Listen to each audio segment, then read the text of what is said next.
All right, y'all. Welcome back to the Slot One Super Podcast. It's been a little bit longer than usual. Life Mm. happens, but we're all here, ready and excited to talk about Dokkan with y'all. Of course, as always, I'm not alone here. I'm your host today, Minatos Flash, but I do have my other host with me, the Mass Ningen and Vilify. Hello. Yeah. So again, there actually has been a lot of stuff ish going on this Golden Week. A lot of people hate it, a lot of people like it. Some pretty good discussion we can have. But before we hop into things, apparently Ningen, you're unmuted, so keep that in mind, buddy. Well, okay, I should say the reason why Ningen's probably muted is because he counted us in. He like when we start, we count in just to make sure that everything's all synced, Yep, and he probably mutes himself because of that. that is true. So Hello. a little background information for y'all, you know. Anyways, before we continue on, if y'all want to go ahead and help support the podcast here, any questions, comments, or shout outs, all donations and super chats will be read out at the end of the show. We appreciate y'all's support and y'all for showing up here. Very nice to have some lovely discussion in chat as well. But we'll hop right into things. So I think the biggest thing we should just address straight off the bat is their most recent LR that did release. Though I feel like I don't really see people talk about them that much. They are the most recent premium released character, which is the new LR Caulifla plus Kale. It's a tag exchange character, or what's it called? Reversible exchange, whatever the actual name on the global version is. I don't pay attention to that. I just call him tag. So, anyways, this character came out, and I personally really do like them. I actually haven't heard, both Ningen or Vilify's kind of ideas on how this character works. So I'm gonna start it for the Uville. How do you feel about this character, and maybe how lucky you got when you were summoning for them? Yeah, you kind of alluded to something there, but the tickets, right? We'll be talking about where those came from in a little bit. We all know, but I like this character. I think that they are bringing some fun stuff to the table. A bit disappointed with the fact that they don't fuse. Obviously, I think that was kind of everybody's expectation when we started with the reveal, and it's like, wait a minute, they're not fusing. Um, but lots of fun stuff going on with this character. So just kind of rereading over the kit. Haven't had a ton of time to use them, but I did end up getting lucky in pulling them. But them alongside a very good EZA that we're also going to be talking about, I'm a pretty big fan of. Not too much negative to say. I wish that maybe the permanent dodge, obviously not permanent, but the guaranteed dodge proc would have been a little bit more consistent than 23 orbs. But again, I think there is a lot of good stuff going on with this character, especially when you get the dodge, the extra damage reduction that you potentially could have, and all of that fun stuff. So pretty big fan of what they're doing. I'm sure that you guys have some good stuff as well. Yeah, I mean, I want to hop into that in terms of the Mhm. Kefla thing. I know a lot of people wanted them to be a fusing Kefla, Yeah. and I think that that's fair. I personally am like, I kind of like how they took this character instead of being a fusing Kefla, because one, I think just having a character that's just a tag character instead of, oh, it's a tag fusing character would make me feel like they're not gonna do tag characters for characters that don't fuse, which would be Yeah. kind of stupid. I think that's Um, fair.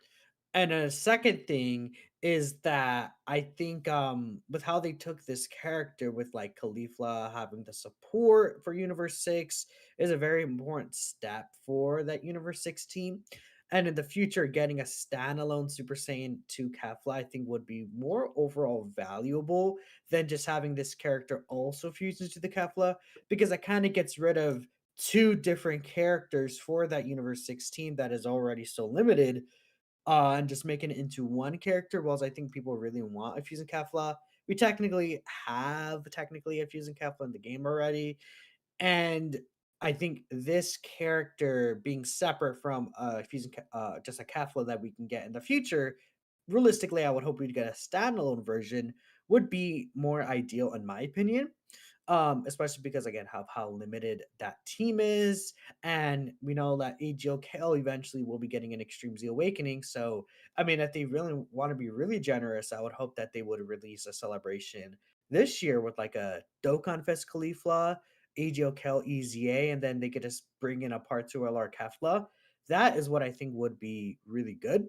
Um, but I understand people's kind of thoughts on, oh, this is a Carnival LR spot. They made Golden Week a Carnival LR.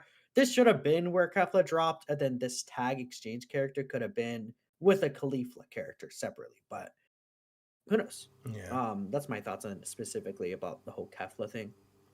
Yeah, I made the. I remember when we saw the like producer letter like video trailer thing that they dropped, and everyone straight away was going crazy. And then I made I made that tweet that did not age well, where I was just like, guys, just because they didn't show Kefla doesn't mean there's not going to be a Kefla, because obviously we see their arts, they're up on the screen. And obviously, when the 10, I was using the 10th anniversary LRs as an example, right? Like the Goku and Vegeta card arts have Goku and Vegeta in the background, not like Gogeta or Vegeta, right? So I was just like, nah, surely they're not going to release this unit and not have them fuse into Kefla. Like, Kefla will be there, don't worry. And obviously that was not the case. But I mean, I think the unit is still very good. I didn't pull them. I got super bad luck with my tickets and stones. All I got was a couple of copies of Jiren.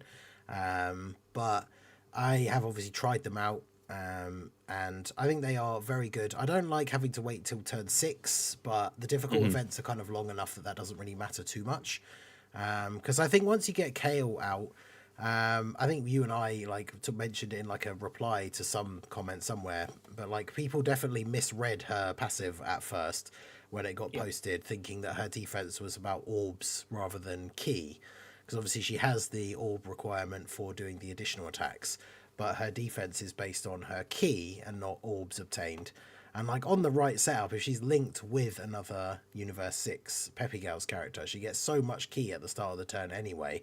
Like I've tested her out even against like AGL Jiren, like the bare minimum turn for her, even with picking up like one orb for key, as long as she's linked with another Universe 6, like she still tanks all of his attacks for double digit damage. So once you get Kale out, she's a super good tank. I think Caulifla's got some very interesting design. I think it could be very situational, but in some situations it can be very cool. The fact that she auto dodges the first attack of the turn.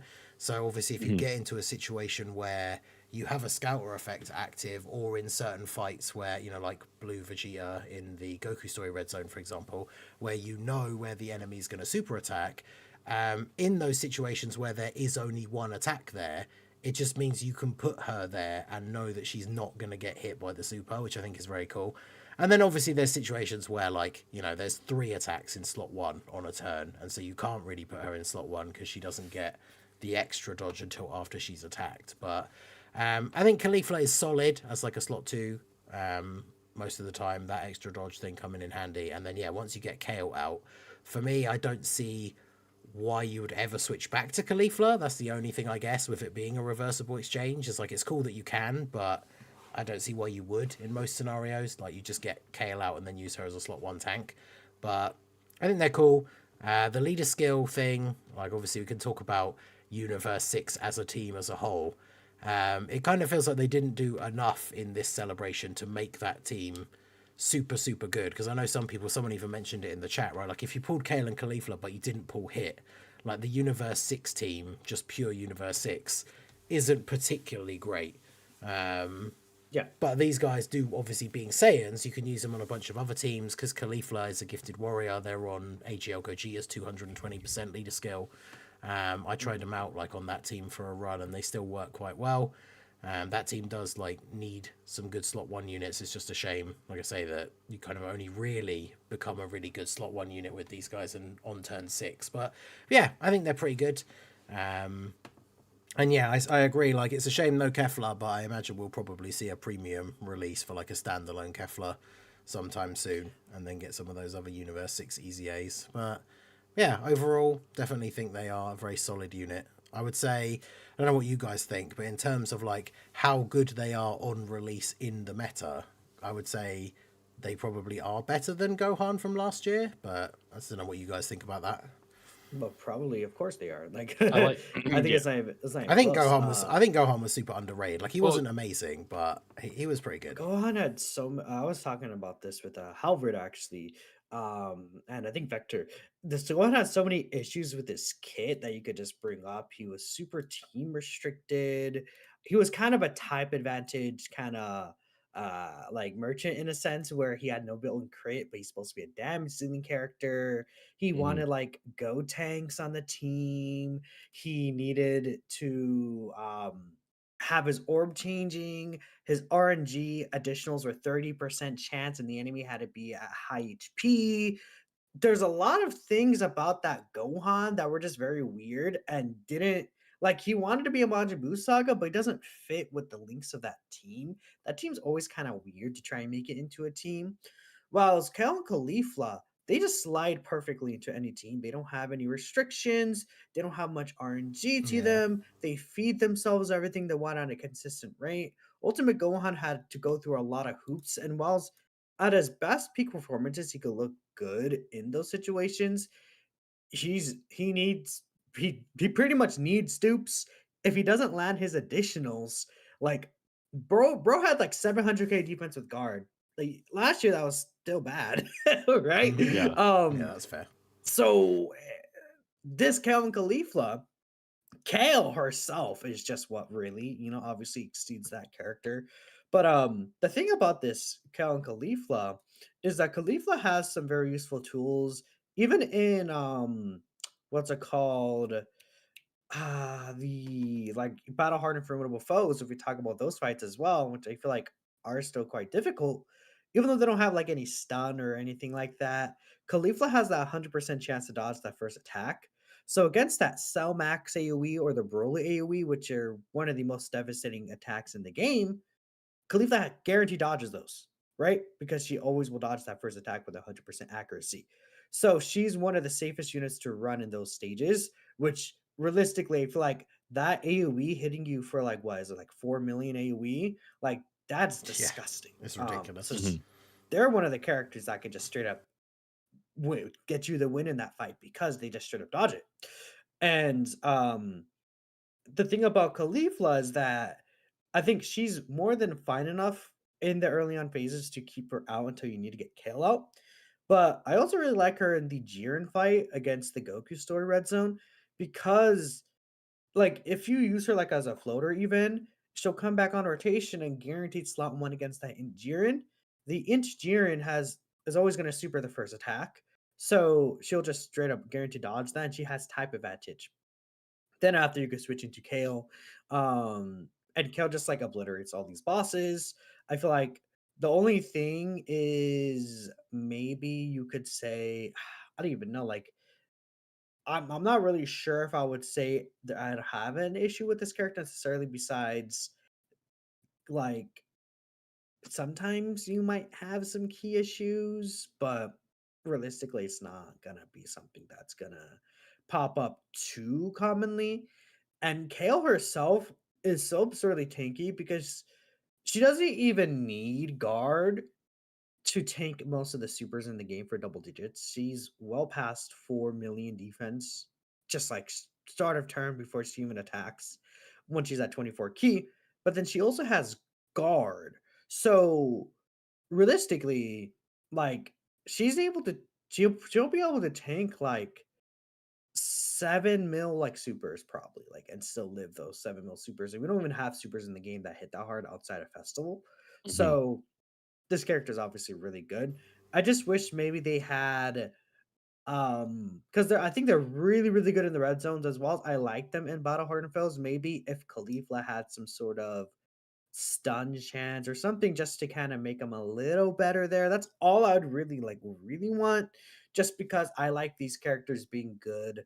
Ideally across a bunch of these different events rather than kind of honing into one type of event, which are the long red ones right now. But no, I like this character a lot. I would say I probably like them better than all the anniversary carnivals except for Super Saiyan 4 Goku. Like I would say I like this character better than Goku Frieza, the Gohan and the Blue Evolution. Yeah. And honestly, Goku Yeah. Frieza is actually pretty favorable to me. I'm more of a Goku Frieza fan than a lot of people were, ever Mm. since day one. But I think this character is at least on that level, which is like top 15 range in the game right now.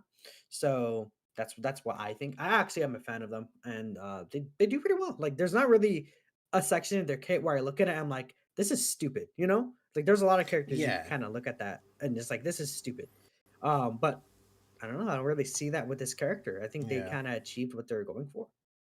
Yeah, I kind of want to circle back to something you were mentioning earlier with the comp to Ultimate Gohan, and I think it's important for the quality of the celebration moving forward that this is a Carnival LR in this spot, because Yeah. Gohan was not a Carnival LR; it was a Legendary Yeah. Summon, and there's an obvious quality gap between those most of the time, right? Cell Max was a bit of an anomaly, I would say, because yeah. like you look at Legendary Summon, Well, I mean, other we look Legendary at Summon, Bulma, man. that's true, an anomaly. I mean, an anomaly, but like, are we going to call every good yellow corn LR an anomaly, or is it just that they made the unit good? You know, It's kind of a shame It's a and good- this is still Golden Week too. yeah. I guess that is a good point. I'm just trying. Now you got me thinking back on some of the LRs, like that are like Mhm. just like because I like the first one that came to mind for me was just like Triomite Goku. Well, yeah, he was bad. Like, that's Yeah. for sure. Yeah, and Like, I'm not I'm saying sure- every single one is bad. Yeah, of Yes. course, Ones no, that no, are I'm not. just top, but like we're talking like Cell Max, like his ceiling was like number 2 in the game, Yeah. and Yeah, Bulma he was obviously you could argue is definitely- number 1. And that I mean, I would most also of have the to time look that's not the back to case. be Yeah. 100% sure. But I mean, this character is like range 10 to 15 in the game, right? I Mhm. think and honestly the quality of LRs this year have been pretty good. But I mean, yeah, I feel like, if we look past like yellow coins, like there are some obviously that didn't really match up. Like Gohan and Piccolo were decent. Ultimate Gohan was okay. But then, besides that, we had the Super Saiyan, no, actually Super Saiyan Turbo Carnival, right? There's just been so many extra Carnival LRs Yeah. recently. Like, realistically, now the only yellow coin LRs from last year were Ultimate Gohan, Cell Max, and then the Gohan Piccolo. Right? Yeah. Yeah, I think so. Yeah. And then When did because Ribrianne come out? 23. well, Ginyu was yellow coin, wasn't he? Yes. Yes. What about Ribrianne? Ribrianne. She was Yeah. also yellow coin, but Ribrianne was pretty decent. Yeah. Okay. So Like, maybe I was think just she was talking out of my unfavorable. behind. I think I it's mean, just not been. really, I think it's 'cause just been all over the place with yellow coin LRs. think- Because like we obviously the most The- recent one is Pycon, and he's good. So it's He's kind really of- good. Yeah. I do like Pycon. Like, we had Pycon who's really good. Cell Max is really good. Yeah.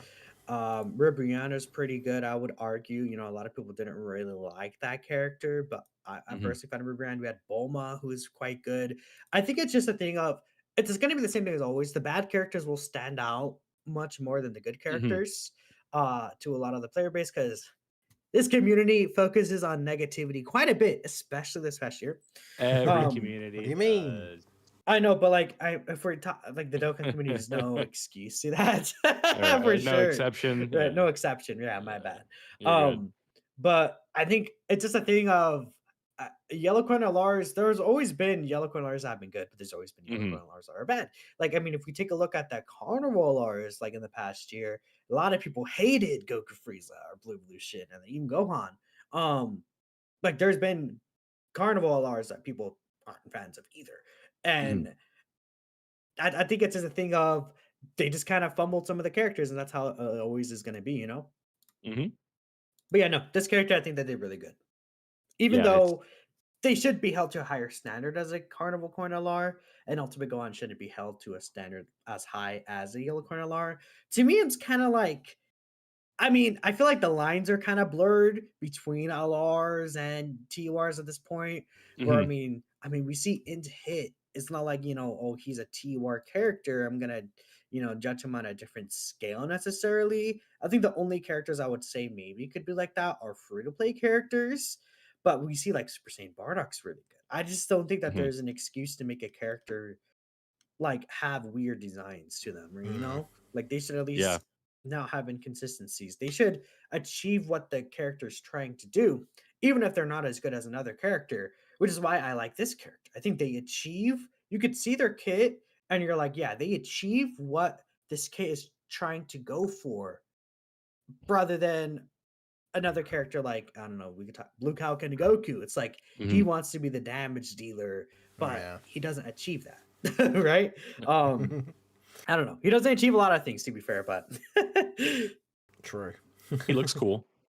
I guess so. He does look cool. He's pretty raw. Yeah, that's Yeah, Yeah, but I think the only disappointing thing about this, like being a carnival, because I feel like we do need more instances throughout the year where there are solo carnival LRs, because then it means there are more opportunities for the solo carnival LRs to come back. Because the problem that we had, obviously, when there were only, two, for example, like that weren't dual Dokkan Fest, that were part of dual carnivals that were part of like the anniversary or something, it meant that they didn't come back on banners for like 8 months or something stupid, right? So more single mhm, carnival banners is good, but the only downside is obviously with Gohan last year being a yellow coin banner, it was a banner that had the pity system, which obviously this banner did not. So it means that like none of the Golden Week banners had pity. So if you had bad luck, this was yeah, not the one for you for you summons. I mean, you my mentioned hot something. take now is Sorry. that Golden Week is just a complete skip. I mean, low key Golden Week is Mm, always just a skip because those characters always return worldwide. But Hmm. I just think Golden Week is just not a place you should be summoning for, especially with how pity is nowadays. Um, you should only be summoning a banners with pity. That's kind of Hmm. my take, unless it's a character you really like. But we'll be yeah. talking about that a bit later too. Yeah, it's funny that Ningen, you mentioned how it's like the solo carnivals don't rerun for like 8 months. I had been sitting on 500 plus carnival coins for almost a year now because of Jiren. And then Jiren come reruns on a banner and I pull them on tickets. Yeah. So now I've just got like, almost 1,000 carnival coins that are just, collecting dust because I'm waiting to miss on a character and then rebuy them. But it looks like I might just have to buy dupes. I don't know. Because usually I don't like to do that, where it's like, let me just save these for something that I miss. Yeah. And I don't know if they're going to let me do that because Jiren, he ran in July, and then they decided for New Year's rather to put them on the Gotenks banner. Let's put them on the New Year's step up where you can't coin the characters.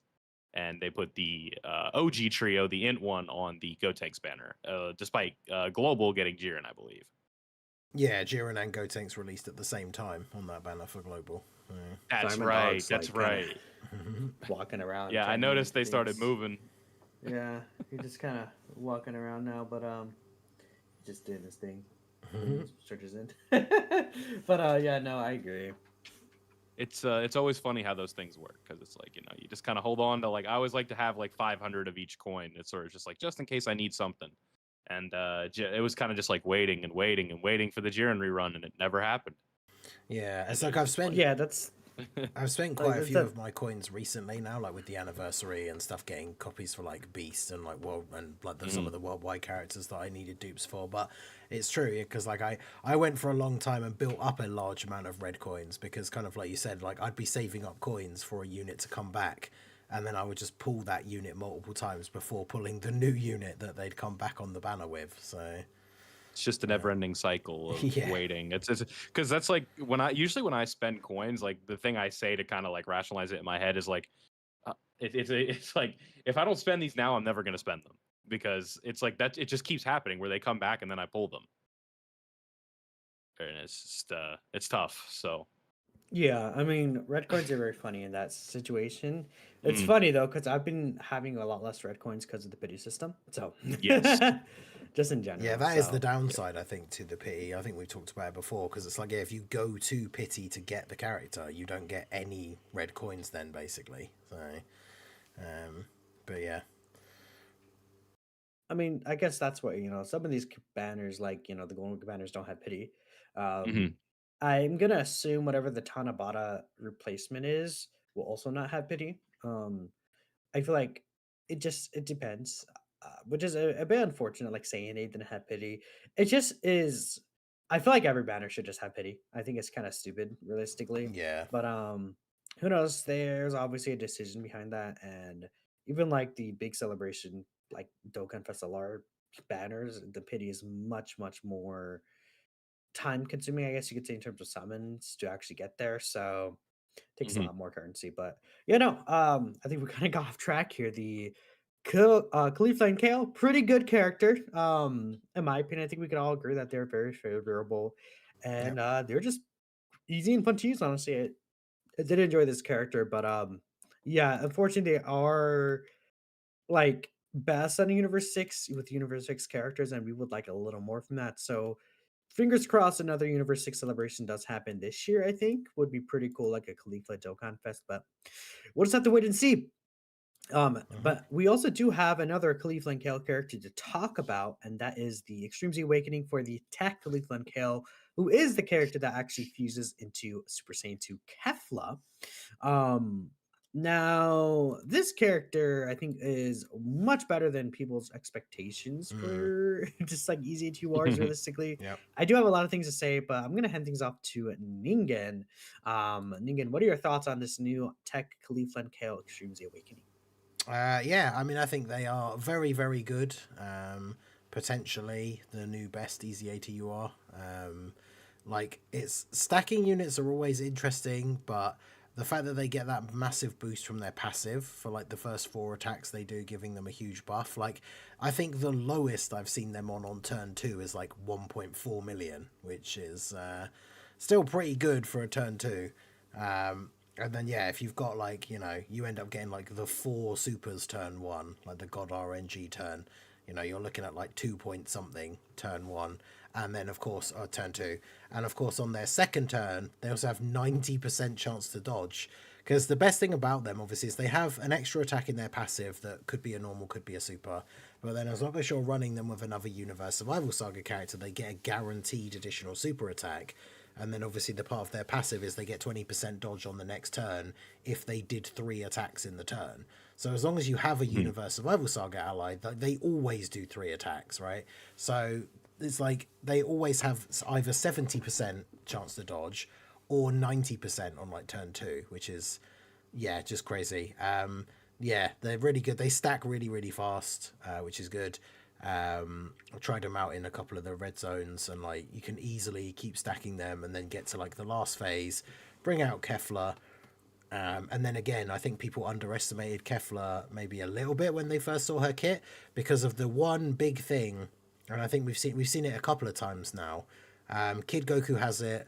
The Goku from like the AGL Gogeta from the anniversary has it.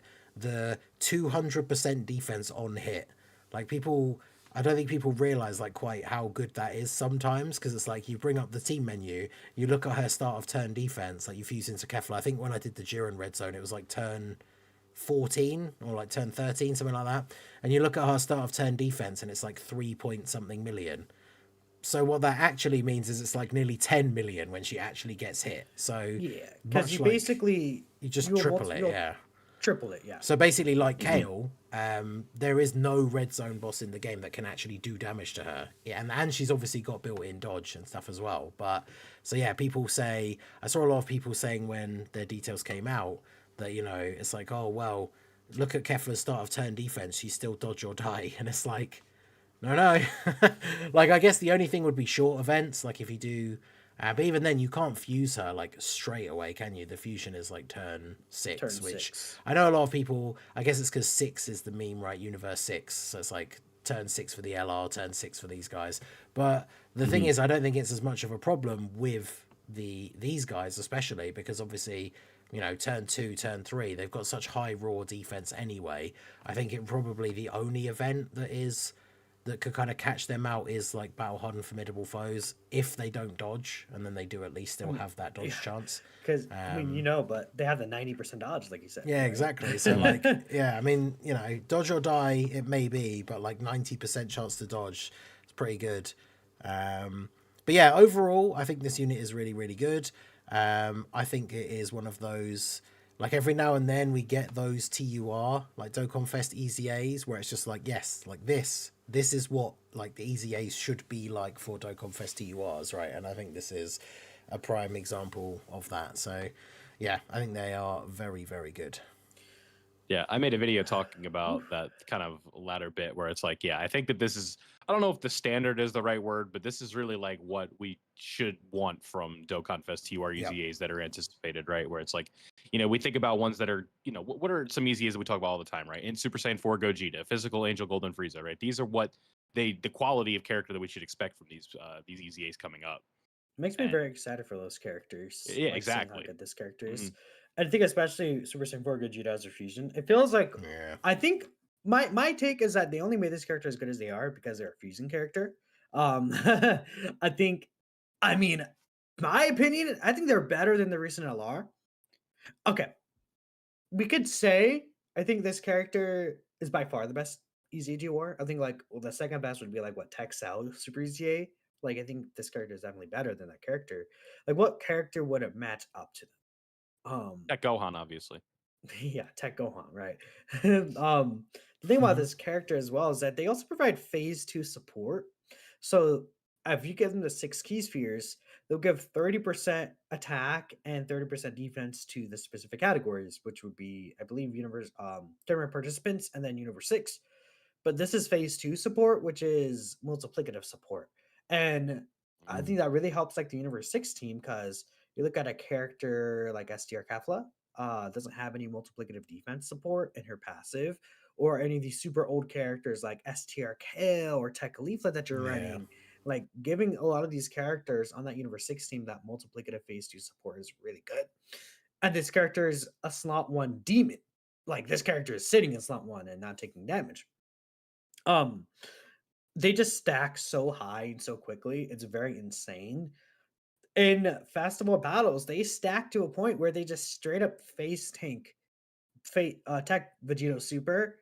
Obviously, against the Geo Gogeta, they're type advantage as well. So Mhm. they're just like very easily living these super attacks, like very easily. But then I think people don't realize the amount of damage this character can do at the end of the fight is absolutely crazy. There's a screenshot that I was sent by Halvard where what was the actual attack stat? Let me bring it up here just so I could just read it out because you guys are gonna be like, bro, what when you actually read the attack stat that he sent me and I went over it on a video yesterday.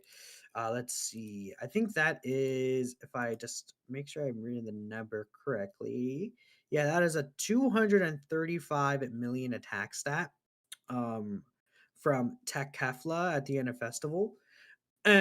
And if she could do 4 of these in a turn, because she has 2 guaranteed additionals. She gets The 2 only additional thing, guaranteed supers as well, which is crazy. yeah.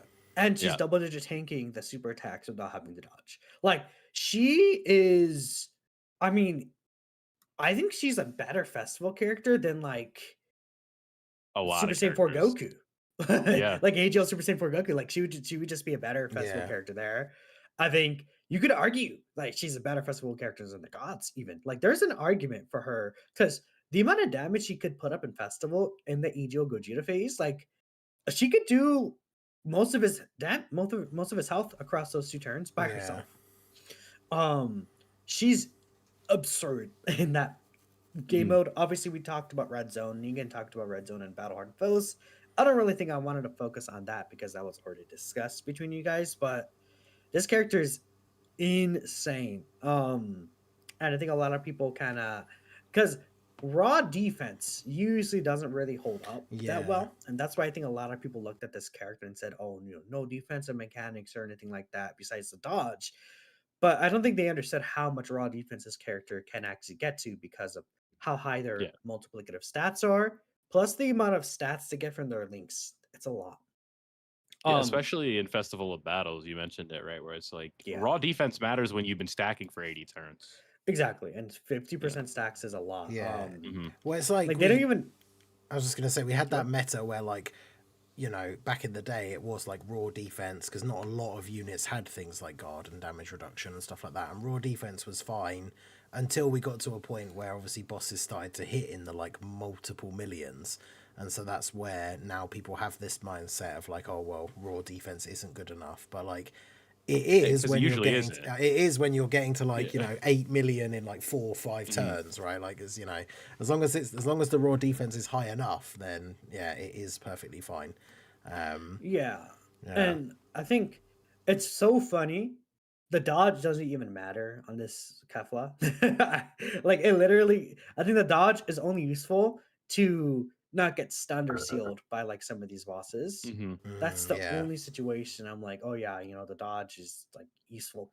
I would like they used to have they made them go from a high chance to great chance. I would like just keep it as a high chance, but also give them like a high chance to dot to crit. That's all I would change about this character if I was going to, just because it would be nice. But as a tech character, you can give them like 30 crit. Yeah, I was gonna So it's say like, The full They could crit have like build is very 60% popular chance. now. Oh yeah, and this character for sure. I mean, Yeah. we've seen some characters they just didn't give them crit in their kit.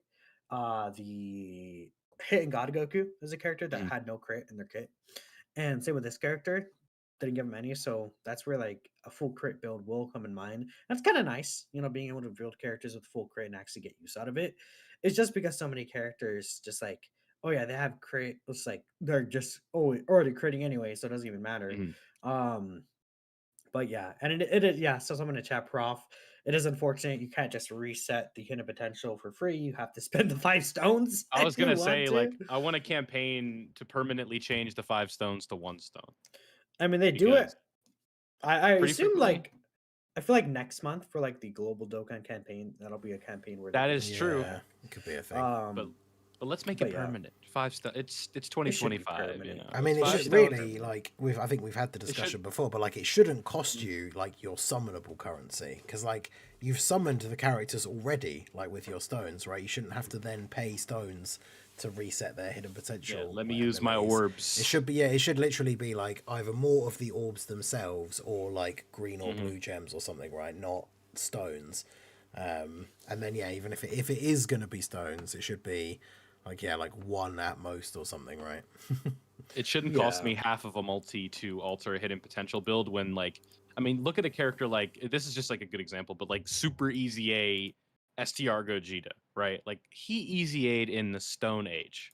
And that hidden potential build that I did probably isn't going to be a reflection of what the character is going to be 8 years later. Yeah. yeah. Right. That's the thing So with Super Easy. Especially, I feel like Super Easy A's, they're changing a lot of their designs to fit a different archetype. Like obviously, exactly. like you said, Esther Gogeta was like a damage dealing character, even on his EZA. Then now he's more of a supportive role. As AGO Blue Cow and Goku, literally the exact same thing. They turn him into more of a supporting role. Some characters will keep the same kind of idea, like Texel, but then it's like, oh, suddenly they have so much crit built in that all that crit you gave them in the Yeah. past as a damaged character doesn't really matter. Um, so ideally, it would be nice, to have at least at least just the 1 stone since it's something we already have, and it wouldn't be as bad because that's like what, like Yeah. 8 stones is like around a fifth of a multi, but it's not the worst thing in the world. Hmm. I think that it should be something that's like more accessible, even if it's like a ton of Zenny. Because like, what are we using Zenny on now? Like, Extreme Z Awakenings, that's really it. And like if you want to go into the shop, you can technically convert your Zenny to a lot of Baba points. You know about that method with like the King Kai medals and such, but yeah, uh that's it really just it. it should Yeah. it should be just like a ton of Zenny. Like make Zenny useful again. Yeah. I don't know. Yeah, because even I think barber that'd be points, really like I cool. find myself not really using them anymore. Like back in the day Hmm. when it was like a Yeah. daily mission, right, to buy something from the barber shop, that'd be like the only reason why I actually did it. Whereas I feel like now I actually can't remember the last time I got something from the barber shop with like barber I mean, points. back in I'll the run over there day, and do it sometimes. it's like you can only get certain medals from the Battle Point shop. Mm. Because Hmm. we didn't have the keys like events where you can go back in the past. Yeah. Um, and then some of those events where they're gone, you can only play them again when they return. So the Hmm. only way to get some of those medals would be to go in the Baba shop and hope that they refresh with those medals, right? Yeah. And now it's like, especially for like the hero extermination event back then when that was actually a thing that you would farm, some of those medals took forever to Oh my get, so god, yeah, the then you drop. could just grab some of them. Yeah, drop weight was so bad. I can't remember who Ah, was it gotta recently that had. There was someone that I think it was either a part two LR or maybe I was just awakening like a second copy I had of something. But there was a unit that required a medal from that event, and I had to run the stage so many times to actually get the medals to drop. It was a nightmare. I I'm have gonna no start idea looking. who you might be talking about, but I don't really see anyone from this list that I'm looking here. So maybe you're just farming a character for like, I don't know, super attack or Yeah, something. Was it potentially. PyCon? No, No, because Negan already had Pycon's Pycon one. Awaken a while ago. PyCon had like the Super Strike ones and stuff, I think, which are pretty easy because they changed Yeah. after Well, the I'm just looking revamp. at They made yeah. them guaranteed. Hmm. But yeah, I can't remember who it Yeah. was. But Well, yeah, either way, hero extermination event was crazy. But yeah, no, back on track Hero again. Cleveland Kale, very powerful. I mhm. mean, I would say that they're an easy top 10 unit in the game. Yeah. I don't think Definitely. there's Yeah, definitely. You just look at the overall like pound for pound. It's just like it's like just go over the boxes, right? Can they be ran in the red zones? Absolutely. Do they dominate the festive battles? Without the question, right? Can you run them in red zones? Can you run them in battle hard formidable foes? Yes, those are all like the main forms of content that people care about right now. It's just an Yeah. easy answer. And another thing is, you could like, okay, what's funny with how I would rank this character is I'm gonna say it's like for me, it's like the top five is pretty cemented as the four like main LR fusions and then Super Saiyan 4 Goku. And then I think I would have this character as six, probably, which is really funny because like Mhm. Universe 6. Like I feel like those four kind of stand on top or those five kind of stand on top. And I would say this character is closer to Super Saiyan 4 Goku ranged than Super Saiyan 4 Goku is to like the fusions. Um, if that makes sense. Yeah. So that's what I'm thinking personally. Super Saiyan 4 Goku is really good too, but like they're up there. Like they're up there. Because they're also supporting too, phase two, right? And it's not like tournament participants, or I believe they support. Is it tournament participants or is it just Universe Survival Saga? I forgot the top of my head. The Kefla. Let me Um, see. It is tournament participants, and that's a pretty vast category right now. Like, there's a lot of It's one of characters the that better are ones in the being game. Yeah, it's there's a got lot so of many characters that are buffs being now. put Yeah. in there. Yeah.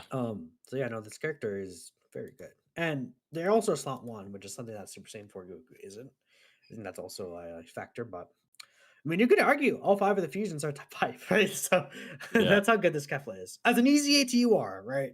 I think we're talking about earlier about like, oh, how re-rank characters, new characters. I feel like easy A's are kind of like when they're good, it's crazy. But yeah, It's always super fun. It's because like it's also like you just don't.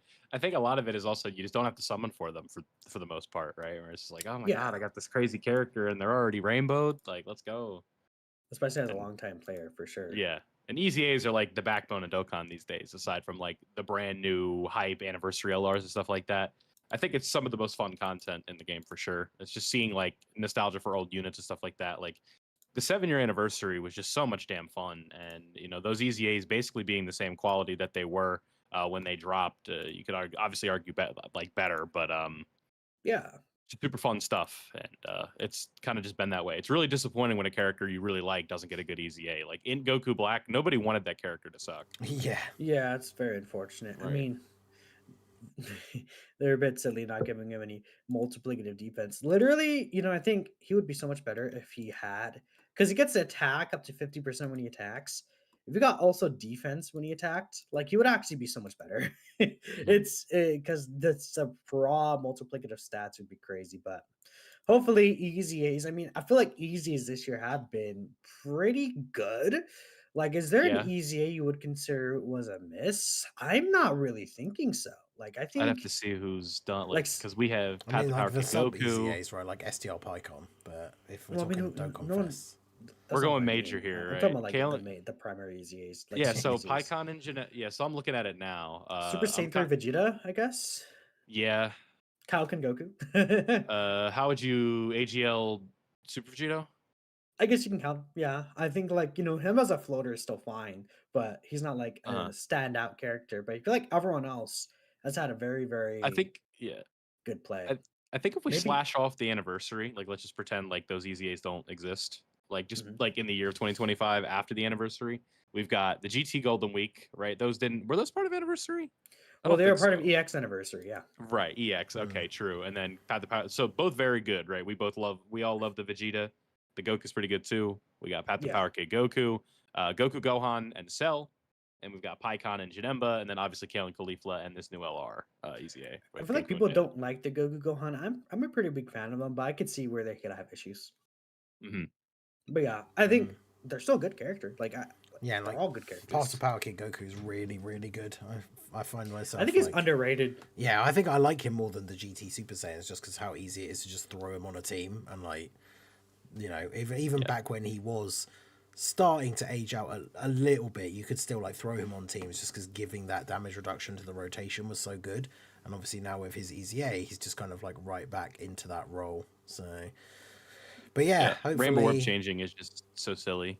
Yeah, so hopefully the upcoming EZAs, especially the ones like Vilify mentioned, I think we're all really looking forward to Int Super Saiyan 4 Gogeta. I could see that dropping if we get something like Daimo, like it doesn't have to be GT, right? Like if we eventually get the Super Saiyan 4 Goku, it's like there's a Super Saiyan 4 right there that needs an EZA, so that would be, I'm very much looking forward to that. Yeah, no, for sure. I mean, we'll see. I'm actually really hoping the Angel Golden Frieza ends up being good, but I feel like that Angel Golden Frieza is a character that's like it's gonna be so easy to make him good. Like Yeah. that guy, he has everything that he needs to be good in this meta. He already has debuffs. He already has stacking. He has damage reduction as Golden Frieza. Um, so he's since he's a stacking character, it's gonna be very easy to make him good in these long form fights.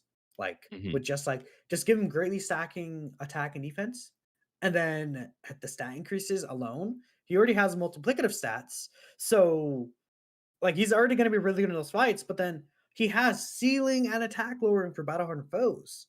Like he's going to be great in those fights. Just needs I some numbers to boot. Yeah, I mean his Yeah. design itself was always he was always one of the better design characters in the game back in the day. Um and if you look at him now, this is like a perfect time to EZA him. I was Hmm. talking about this with like Halvard yesterday. Which is like, That's 3 shout outs to Halvard now. yeah, I guess so. Halvard my goat, but no, and We it's a do thing we do of appreciate those counts.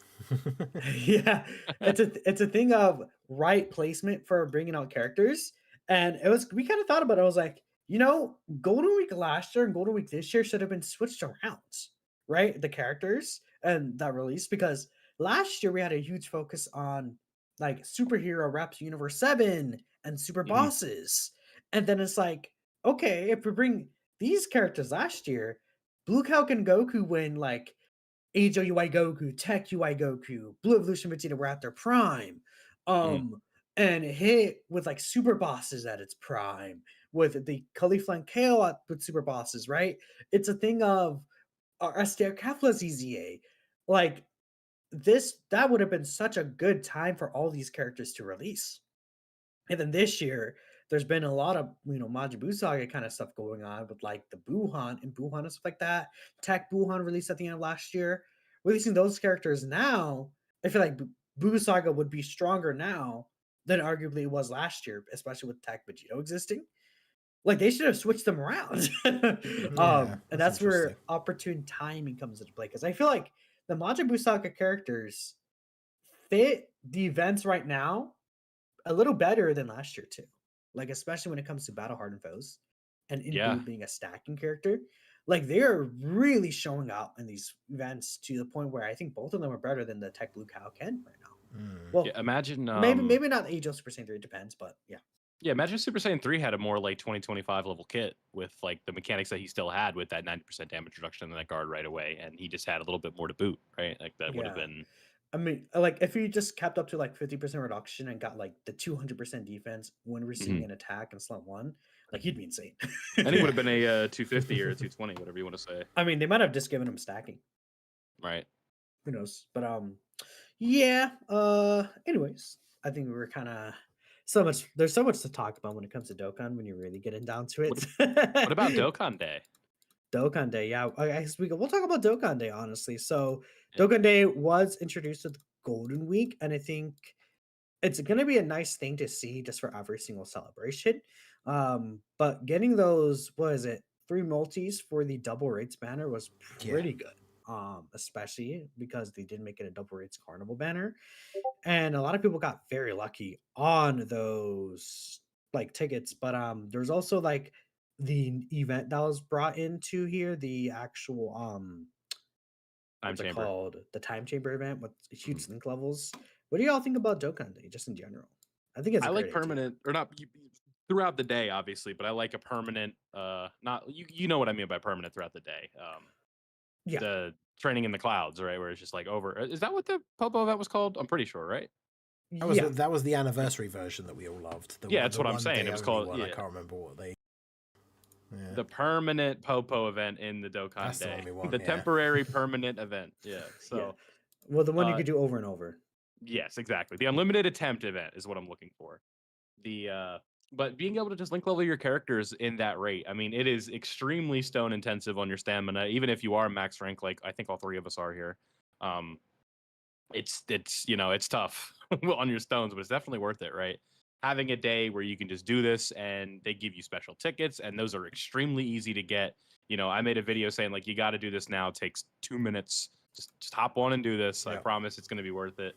And like Minato said, I saw so many people posting their Kale and Cauliflas on the tickets, myself included, right? On the JP, I ended up getting Kale and Caulifla and Jiren, and then on Global, I ended up getting Gotenks with the tickets. So really nothing to complain about. It's just nice to give players something to do during sort of like typical like it's a very typical gotcha schedule where it's like, here's something to do during the middle of the month, here's something to do during the end of the month, kind of to coincide with banners and stuff like that. And really, I'm just happy that this is going to be an every month thing.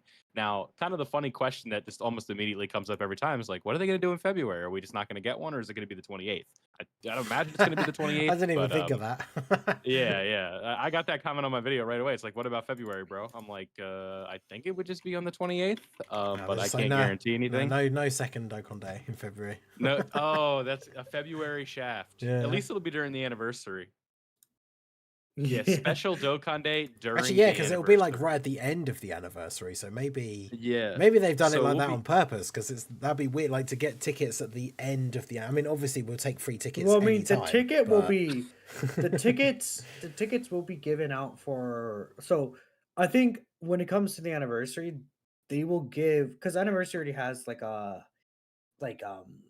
what's it called? Does anniversary already have ticket summons, like the rainbow tickets? Yeah, the thank you tickets that you. Yeah, the thank you tickets. So I feel like there will be the thank you tickets, and then there's going to be what's it called? I think the Dokkan Day tickets also apply, but I think since we already have them, they don't really care. Then the end of the month tickets are going to be for the next Dokkan Fest that releases on like the 5th, and then it'll just be the tickets are out there ahead of time. Then obviously then we'll have same day, right? So you guys get the point. It's just funny that that's kind of how that would work out, where it's like, you get this W right now, and it's obviously a W overall, but then it's like then you kind of start thinking into the future, and it's like, oh man, like the end of February is the middle of the anniversary, or it's like, oh, the end of December is right where the New Year's banners are and stuff like that. So well, it just I mean the general idea is that they're going to give one batch tickets per celebration, if that makes sense, right? Yeah. Or per banner that releases, kind of. So, I mean, technically, the end of the month in January, we're going to get tickets for Part 1 banners. Then in the middle of the month, February, we'll get tickets for the Part 2 banners. Yep. Very fun stuff. Yeah, I think it's nice that we have extra incentive to hop on the game. Maybe you're somebody that doesn't care to link level like the SSR or the TURs of your LRs and all of that fun stuff, your power levels in the multiple million range. And it's like, hey, you can hop on, grab these tickets, and you just have something to grind, right? Even if you're maybe you're somebody who's still in like the 300s, the 400s on your Dokkan rank, and it's like, it's really good rank XP too. So especially when you're in those lower ranks, I think you're getting like 600,000 XP per run, which is crazy. And when you're in like the 300s and the 400s, you're basically playing it like quest mode, where your stamina is basically going to be at 999 the whole time because of all the refreshes that you're getting. So it's very nice. Really can't complain about just an addition here, right? It doesn't cost any stones. It's just extra free stuff. And as Dokkan players, I think we can all appreciate free stuff. We love free stones. We love free tickets. We love easier link leveling. Just a W. Yeah, definitely. I mean, it's something that is like, it's just something super generous that is that, Dokkan has been compared to other gacha games over the years with things like not having pity and stuff like that. So as we've started to see those things finally come into the game, something like this. And I mean, the big thing to mention, of course, from what they've said, this is only going to be like for this year, right? Because it's part of like the 10th year of Dokkan, so it won't be around forever. But even so, just like, yeah, free tickets every month, which basically means if it's going to be on the 15th and the 30th, that's going to tie in for a lot of celebrations with like Part 1 and Part 2. So for the most part, it's like basically everyone is going to get free summons on almost every banner that comes out for like the rest of the year, which is awesome. Because, yeah, like me, like you might not get anything, but yeah, like loads of people did pull stuff, and it's just, you know, at the end of the day, free summons are always nice. Yep. And yeah, when it's for something that's actually good as well, because like the Worldwide had that 30 ticket summon thing that it's had for Golden Week, even the 30 ticket summon thing that we've had for the last couple of years, where you get the 30 unit summon, and most of the SSRs are just like recent banner units, which, you know, is fine, but it's nothing like super hype. Whereas this is like, yeah, you're just getting free multis on the actual new premium banner. So I do think that is very, very good. Yeah, I got a reply on Twitter like when I posted that clip. It's like, yeah, congrats. I got nothing but SRs. But like the common response to that, it's just like, man, it was free. You didn't lose anything. You're all good, and you're Yeah, gonna get chances in the future to keep summoning. And it's like, this really helps for staying disciplined with saving your stones. Where it's like you guys want to kind of get a heat check or test the waters a little bit. Well, here you go. Here's some tickets. You get lucky on them, you're good. You don't, oh well, you didn't spend anything. It's good to go. exactly, right. Yeah. And I think eventually you're gonna get to the point where you will get something that you could use. Hmm. Especially someone who might just save their like stones for like major celebrations, and then maybe it's like a character you really like, and then you're like, oh, I get them on the ticket. Cool. Yeah, Now I could just save my stones for it. maybe I used my good luck on the wrong one, because it's where, you know, it's like, oh, I get the Whis animation on this. This is like the first time I've seen Whis since like 2022 on my main I account, mean, it was and double it's rates, so I that think is true. Yeah. like that's something to consider too. But Hmm. yeah, tickets are obviously very awesome, and Dokkan Day just in general is really cool. So it is great. Hopefully, it will continue on to just be a thing for permanently. It seems like it is, right? So, I know because they're like, oh, for the 10th year, but I'm hoping. Obviously, it seems like it's going to be a thing that's going to go beyond that. So, fingers crossed. We also do have the new schedule that was announced, right? In terms of what's going to happen. I mean, it was a Yeah. discussion we've even had on this podcast for a while. Okay, what are they going to do with Tanabata? Are they just going to keep Tanabata as it is because it's an actual like actual holiday? And it seems like we did get our answer. So uh basically what's going to happen is now obviously where the well, I can't even talk, the JP anniversary, obviously we know it's the same time frame in, you know, January February range, is now going to become the Dokkan Supreme celebration.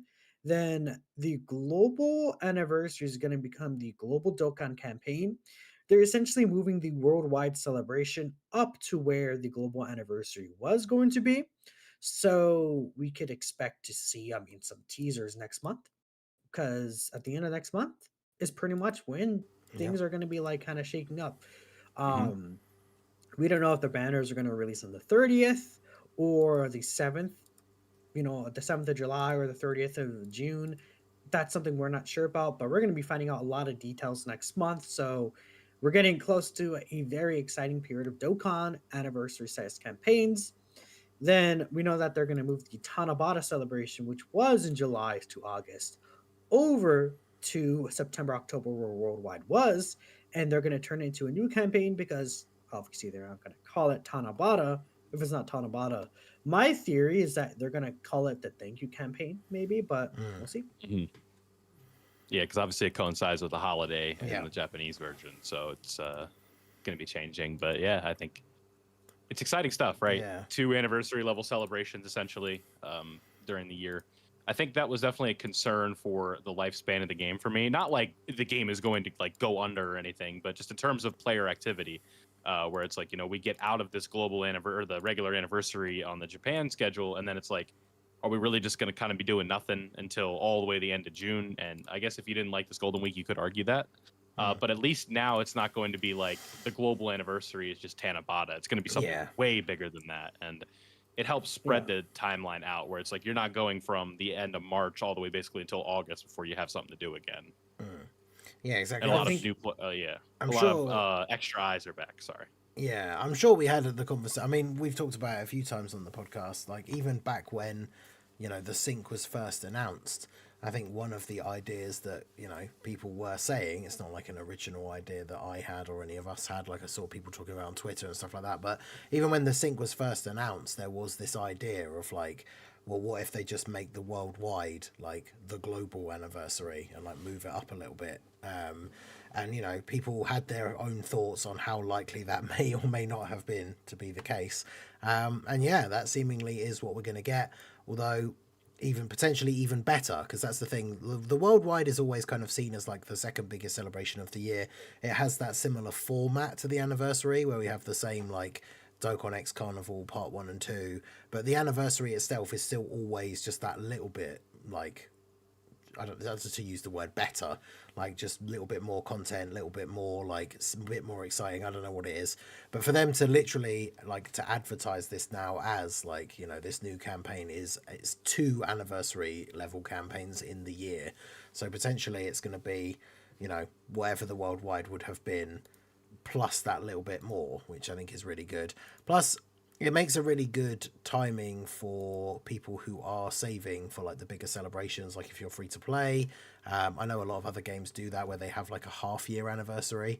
And so this is kind of that thing now where the 2 big celebrations of the year are going to be like exactly 6 months apart. So that means, you know, you have that time to save if you're a free-to-play player. And obviously with the new pity that we have for the anniversary, and the worldwide had it as well, so assumingly that it will be the same for the Global Dokkan campaign, with the amount of stones that were given out during like an anniversary level campaign, as long as you've been saving a decent amount, if you go into the celebration with sort of around about 1,000 stones, with the amount that they give out during the celebration, you should be able to hit the pity by the end. So even as like a free-to-play player, if you're saving in between these 2 big celebrations now, even if you get the worst possible luck like summoning, you should still be able to end up with at least one of the new characters by the end, which I think is good. Because obviously it was the worst for global, right, where we had like before the sync it was like anniversary, and then like a month later it was the worldwide celebration, like the 2 biggest celebrations of the year, and they were right next to each other basically. And then of course on this time, like if they hadn't moved it, then it's like you have that much bigger gap between the anniversary and worldwide, and then it's only a couple of months after worldwide it's back to anniversary again. So I think moving it up to that little bit earlier in the year makes a lot of sense, right, to have the 2 big celebrations exactly at those halfway points. And then yeah, it'll be interesting to see what that new celebration is that essentially is replacing the Tanabata. I'm assuming it's going to be the same kind of format where it'll be like a Dokkan Fest LR Part 1 and then like a Carnival Part 2. And yeah, that'll be very interesting to see how that plays out. But yeah, definitely looks very cool. And of course, one thing I mentioned in my video that I forgot to say as well is like, you think about, I didn't really think about it straight away, but because they've renamed the actual, like what we consider to be the anniversary, because now we're having these 2, like, you know, again, to call them like anniversary level celebrations. So going forward, like this campaign that we know about that is coming up that we're all excited for is the Global Dokkan campaign. And then when we get around to January, like January, February 2026, it's called the Dokkan Supreme Celebration. So that means that technically, like, there won't be an 11th anniversary celebration, because it's not called that anymore, right? The anniversary was always called, you know, the whatever anniversary, 9th anniversary, 10th anniversary. But the celebration in January has got a different name now. It's the Dokkan Supreme campaign or whatever it is. So it's very, I mean, I'm sure all the marketing for it obviously will still say like the 11th anniversary of Dokkan Battle. But yeah, the name of the celebration won't just be the 11th anniversary, which is interesting. What was the actual name that they said? It was going to be the Supreme Celebration? Yeah, I did just bring it up, and then I've instantly forgotten it. It's well, the 10th anniversary Dokkan is Supreme, Dokkan Supreme Celebration. Well, yeah, that's what the 10th anniversary is called. Dokkan 10th Anniversary Supreme Celebration. Okay. Like, so it's going to be Dokkan 11th Anniversary. I wonder if they'll do that for the... Well, do you think they'll do that for the other one as well then? So it's like Global Dokkan Campaign at like 10th year or something, and then they'll have that in both. That'd be interesting. I mean, it is technically the 10th anniversary still year, but they might just call it the Global Dokkan. I mean, they could call it the Global Dokkan 10th year or something like that. 10th anniversary Global Dokkan Celebration. That could be what they call it. Who knows? Faux show. I guess only time will tell. Yeah, exactly. I mean, they say it's going to be released July. It's going to be July through August, right? Yeah. I almost feel like the banner is gonna drop on the 7th of July. Oh, what for the But actual like global anniversary day? yeah, Yeah. I think the countdown might start on the 30th of June, but then the banners will drop on the 7th of July.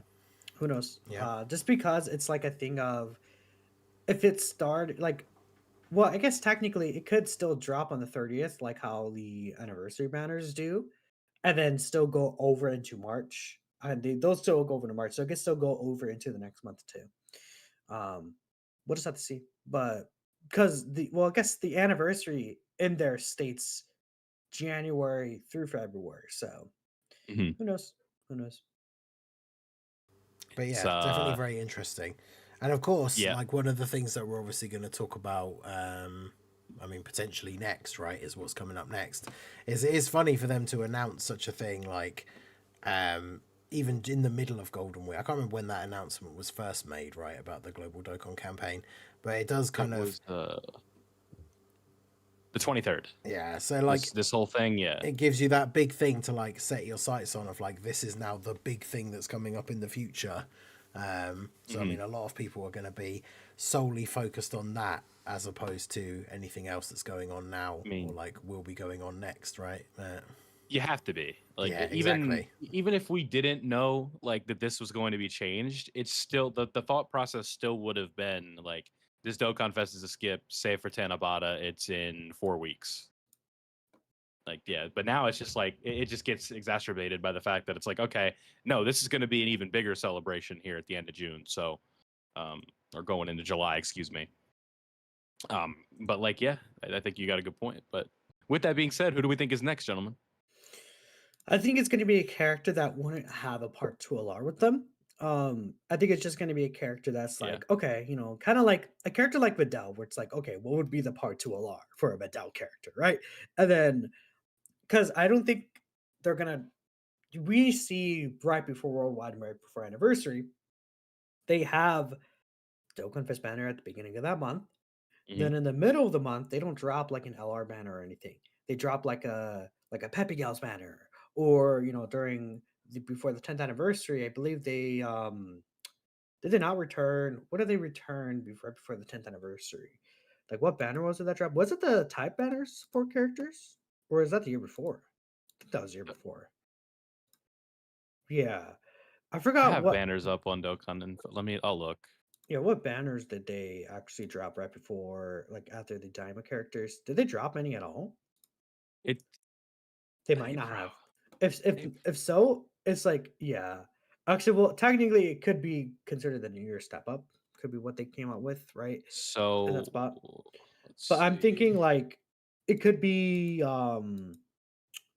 something like Peppy Gals in the middle of the month, right, or something like that. Some random banner or some random like bait banner. Remember last year we had the what banner was it?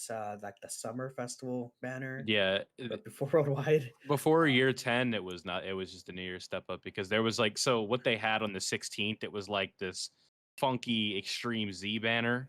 It had like a bunch of sub EZAs on it. So Tech Khalifa was on there. The STR name it Goku Kawaii. Why am I Margarita 16? Yeah.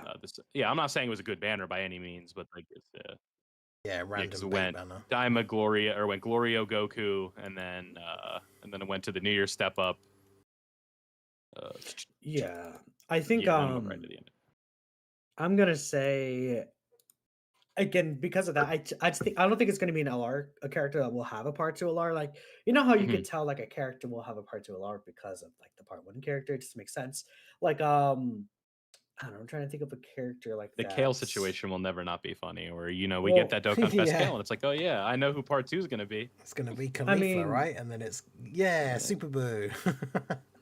well, the April LR usually doesn't lead to a part 2 LR that has like a similar. The only time Yeah. that's been like that is like Raditz.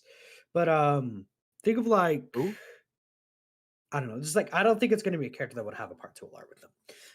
Yeah. So I think there could be a lot of different options, but my guess is gonna be I'm gonna put it in as either a Tapion character or a Frieza character. I'm thinking Yes, I was gonna it say could. Tapion. I don't hate Well, a okay. Frieza choice. I know I there. brought up Tapion to you in your video, but I'm gonna go with Frieza then. I'm gonna think second form Frieza that transforms into third form Frieza, because we don't have second form Frieza's transformation in the game. We don't have third form Frieza's transformation in the game, and Angel Golden Frieza just kind of sitting there.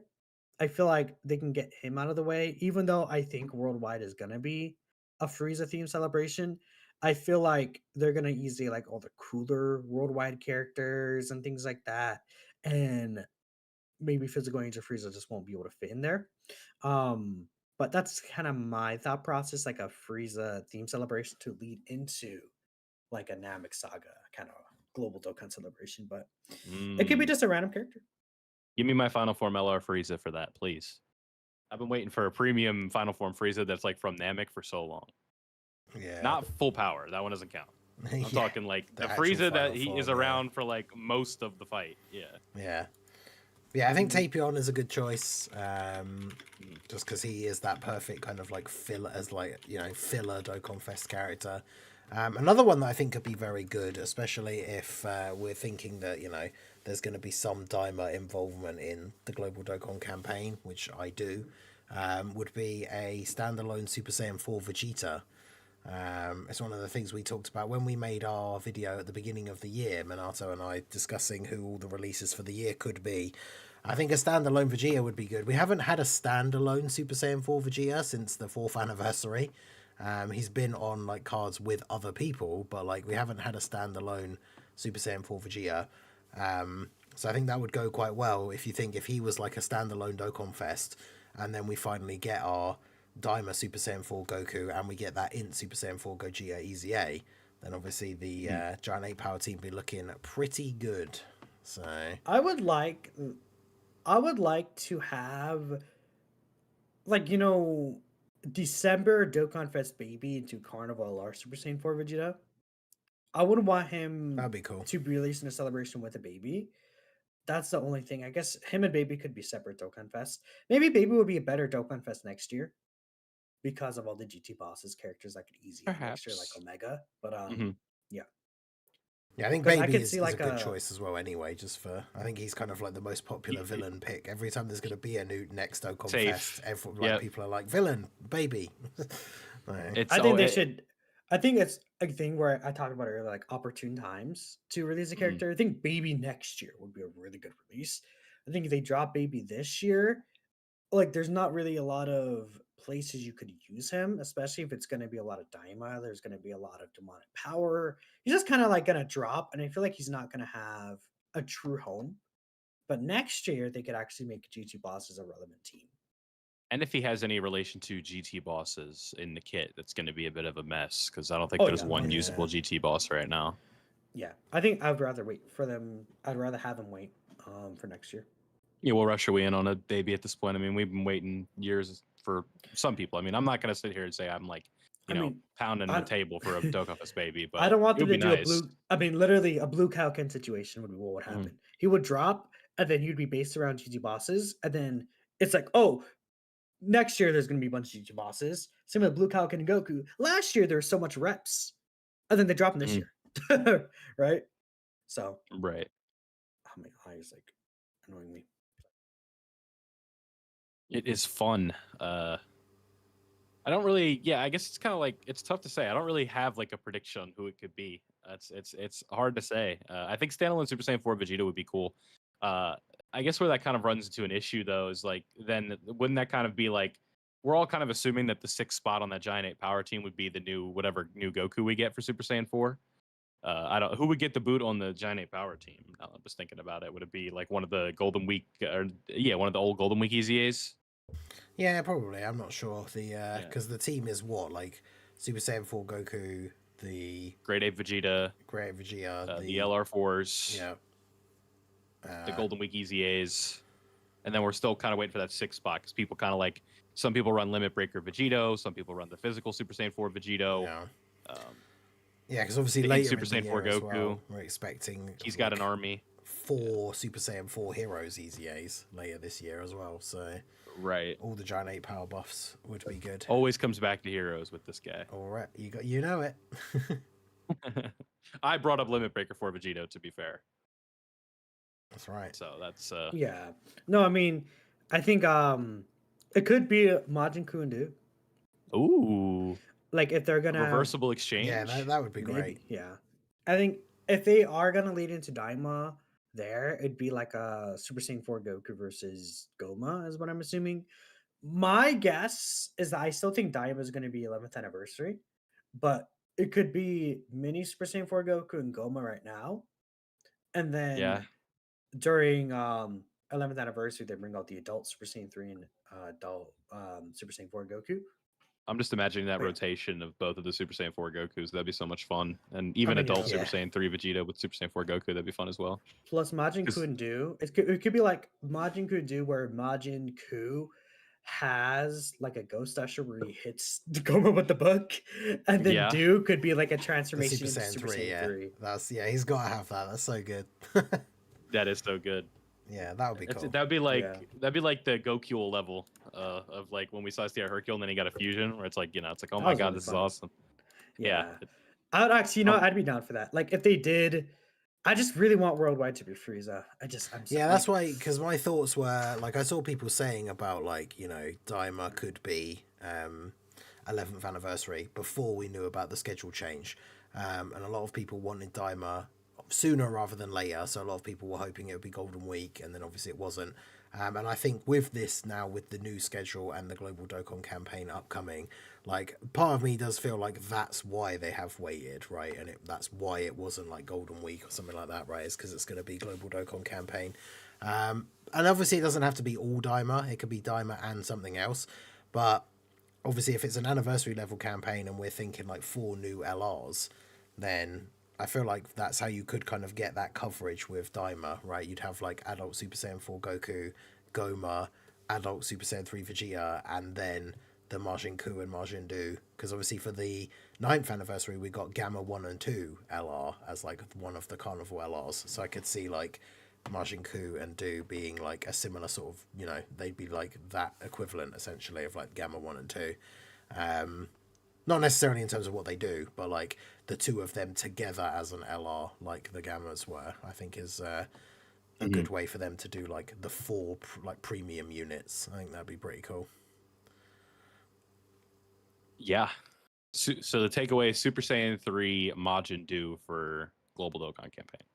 yeah, That's sure. what we want. Hell All yeah. Why not? They Why really not? do need to do that unit though. Like that tag unit would be so badass. I'd be all for it. I would agree. Yeah. Okay. But yeah, no, sorry, I was actually looking at something real quick on the site here about the next Dokkan Fest, but Yeah. it's because the Ku and Do discussion I saw in another chat. That's why I even brought it up. I was like, oh yeah, Ku and Do. Right? I saw a notification pop up on my screen. I was like, oh wait, yeah, Ku and Do could be really cool. But yeah, Because I feel like none of the No. other Daima characters really like are gonna get like, especially not premium units, right? Maybe someone like Pansy or like Aransu will be like a banner unit at some point, maybe. But like the choices for big new units are, they're kind of only the certain specific ones. Because even Glorio, like the Glorio card we already have, like the animations that he has, and like that's pretty much all he does, right? He doesn't really fight again after that, right? So we probably won't get a new Glorio. He doesn't have any other forms or any like differently named like things, right? So I think those are the kind of the big ones that we're looking at. Those characters left to be premium releases. I mean, we need Nahara. Supreme Kai? What was the name? This could be like a fun free to play team. What was the Ginyu Force knockoff? They were like the police or something. Oh God, Yeah. yeah. Anyways, let's move on from the guards. Come on. Yeah, that was one of those. no. That was one of those like moments in Daima that was just like a kind of eye roll, like unnecessary Yeah. callback kind of thing, right? Is it like the gendarmerie? I thought it was force or silly. something, right? Yeah, I didn't. I thought it was need very that. silly that they got like. I think they kind of like. It's a thing of. Excuse me. They brought them out, and then you would think there'd be some extended fight scene, and then they just got instantly folded. I think that was funny, like subverting Right. expectations. But besides that, I'm thinking. Yeah, I mean, there's not really many. Like in terms of, I see Truth brings up the tank top trunks. I think that's a character where I'm like, yeah, that's got to be a character with a part 2 LR. So I don't think he would release next because I'm thinking it'd be Tank Top Trunks into a part 2 LR tag androids. Hmm. That'd be really cool, but Yeah. Yeah. for the future. Reversible exchange just opens up so many possibilities with Dokkan Fest we've already gotten. Where it's like you just Mhm. mentioned the androids, and it's like they literally could just do that Super 17 again as a reversible exchange that fuses. It's like Yeah. basically like every joined forces card in the game can basically Literally every be single one. redone, yeah, as Yeah. reversible exchange and be better because of the way the extra categories works and stuff, right? Yeah, So, the second. Well, they just like a second kit. yeah, You know, it's like Yeah. just, yeah. And they they don't have could to be so transform. interestingly designed too. Just having 2 kits in one. It's Because awesome. yeah, a big thing I know people I've seen people say. I think someone said it in the chat as well. Like reversible exchange 17 and 18, and then we get like the tech androids EZA. It's Yeah. another big one. Literally, that was my idea too. But yeah, besides that, Ningen actually brought up a very interesting point of discussion since we're talking about TURs in general. Before the stream, and I felt like we should talk about this. So it's the idea of, are TUR characters even worth like summoning for anymore because of the fact that we have so many of these like new schedule changes and things like that. I think Ningen will be able to explain it better than I am since he is the one who brought it up. And I think he heard it from one of his channel members, if I'm not mistaken.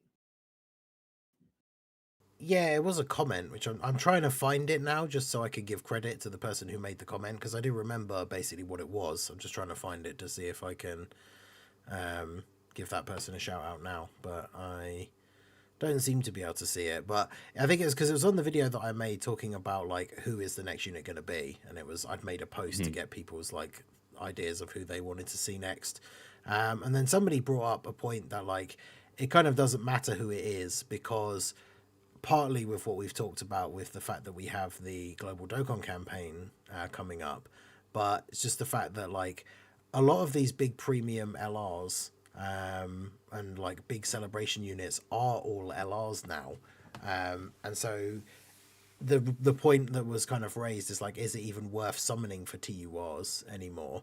Here we go. It's someone, I don't know if it's pronounced Pal or Palais because it's Palle. But yeah, it says, I hope we get hype characters as LRs because TURs are not worth summoning anymore.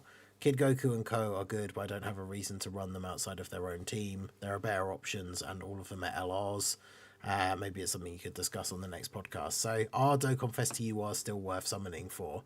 I think it depends, right? Because like it does depend on the team build, especially. But there are a lot of teams like you think about the anniversary, right, and the big units like the fusions and the 7-year EZAs and stuff. Like the optimal team really for the fusions is basically like a full team of LRs. But I think what it comes down to is like just the quality of the releases, right? Because like a TUR like hit, like Minato mentioned earlier, right, with like hit, because hit is so good. Like there are teams that you would run him on, and it doesn't really matter that he's not an LR, right?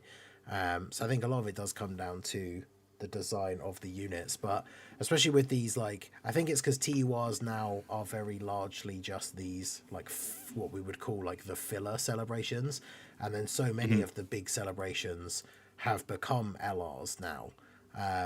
Because I think it's what like Saiyan Day and Golden Week are kind of the only two.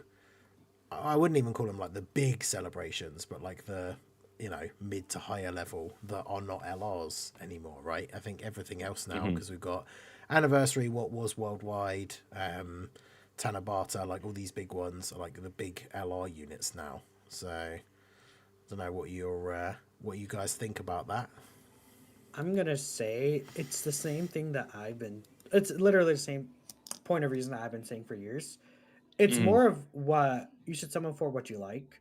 I think above all, and whilst I would prioritize these major celebrations, like you realistically don't need dupes for most characters. I think especially the large celebration characters. Um, and if you save enough stones, you're likely gonna have leftovers. And it's a thing of, oh, if you're gonna find this October TUR character, like let's say you're a huge fan of like Tank Top Trunks, like you really like Trunks as a character, then in October they released like Tank Top Trunks as a Dokkan Fest TUR. They made TUR banners in a way where I think it's very easy to hit pity, especially as a longer time player. Like 500 stones, even you could get lucky enough, especially with the guaranteed featured every third multi. It's a thing of it's not going to harm you mega in the long run to get a character you like. And it depends because, I mean, this person brought up, Kid Goku and Co. This is probably a person who's not really necessarily a fan of Kid Goku or Hits or Cell, right? But maybe they're going to be a big Trunks fan, or maybe they'll be a big fan of another character that releases, and it's like, oh, I actually really like this character. I'll go for them. The major celebration should, if you're struggling with clear content, the best recommendation is always to summon for the major celebration characters, just because they're going to be the ones that will very easily clear this content. But I think that, especially if you're a player who uses items and you're a casual player who doesn't care about no item runs, you can realistically go for whoever you want as long as you effectively summon to build their team. Mhm. You should be good to go for the most part. Now, something like Universe 6 is a little tougher to do that for, but that's why it depends on case by case scenarios, like Ningen said. So, Yeah, you're not exactly lining up at the door for Universe 6 characters every time, because especially like it's just about being like the nothing has really changed in terms of being responsible with how you want to summon, right? And it's always like because I do should you summon videos all the time, and the thing is always like, listen, if this is your favorite character and you're gonna have the most enjoyment like possible by using this character, then by all means summon for them. But it's sometimes you kind of have to understand that this might not be the most responsible decision in terms of how you were using your stones, and that like again, it's the most responsible to you if it's your favorite character, but a character like this Kale and Caulifla or like not Kale and Caulifla, excuse me, like God Goku and Hit, not Kaioken Goku. I can't talk. Definitely just not like I think the Hit banner was okay, but the backbone of this game, aside from Easy Ace, has definitely become LRs. Like we've really kind of reached this era now where all LR teams are extremely viable. Extra keeper, orb changing, all of like this fun stuff, the support that LRs are giving now. Characters like back in the day, like the AGL Turleses of the world or the STR Topos, are just not necessary in terms to run like a viable team. Like Festival of Battles, obviously you can run Kid Goku, you can run Kale and Caulifla, but the most common team that people are using is 6 LRs. And is Key an issue on that team? Sometimes. But for the most part, not really. I would argue though that it's not like TURs can't break into that limit. I think that's something that a lot of people are Yes. also misunderstanding. Mm-hmm. While the best characters in the game will always be LRs, there can always be characters that could break into that either Yeah. ranking or be around that level of strength, like Tech, Khalifa, and Kale. Where I would Yes. say Tech, Khalifa, and Kale deserves a spot on that team when they're running festival battles, right? Mm-hmm. You could argue Hit could be a really good spot on that team, especially with the Ghost Usher at the end. Like Yeah. um there's situations where you can use a lot of these different characters.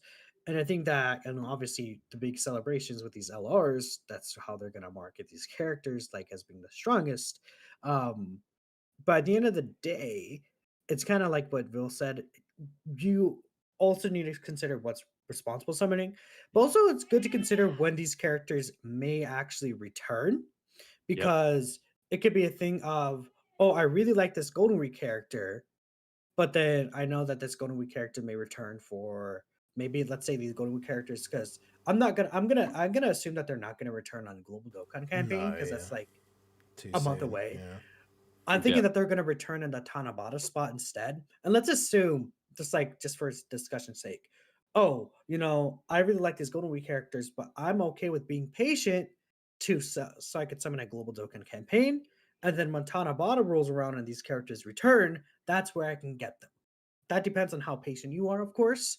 But if Yeah. you want to go the most responsible way, there are chances you could still get your favorite characters while having a net win, right? That's why I said it's very situational and like TURs, right? This game, everything is situational. I feel like Yeah. so unless it's like anniversary or global Dokkan campaign, we got to get used to Yeah. saying that. Not saying worldwide, but like really like I've always been a proponent of really like it's like there's 3 times a year you really should be summoning if we're being honest, but or I can recommend summoning, should I say? But again, that's an easier said than done thing. It's very hard to be that disciplined.